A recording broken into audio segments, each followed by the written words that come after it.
Patay ang isang lalaki sa Baseco compound sa Maynila matapos pagsasaksakin ng kanyang kaibigan. Makibalita tayo kay Mav Gonzales. Dahil sa away sa electric fan, patay ang isang lalaki sa Baseco compound sa Maynila. Pinagsasaksak sa loob mismo ng kanyang bahay ang biktimang si Jolicol Cabico alas 10 kagabi.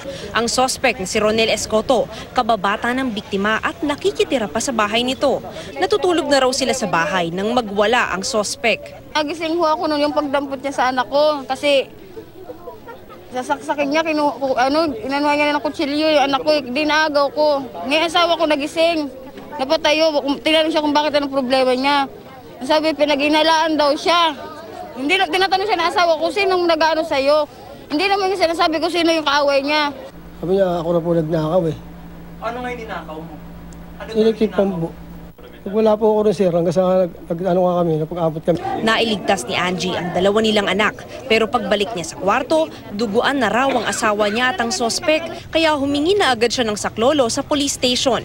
Pagdating ng mga pulis, patay na ang biktima, habang nagtamo ng mga sugat ang sospek. Hindi na mapigil sa kaiiyak ang nanay ng biktima.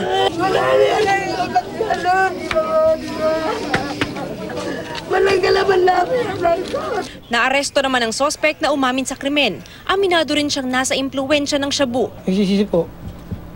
Pamilya rin po, pamilya sa. Kakasuhan ng sospek ng homicide. Mav Gonzales, GMA News.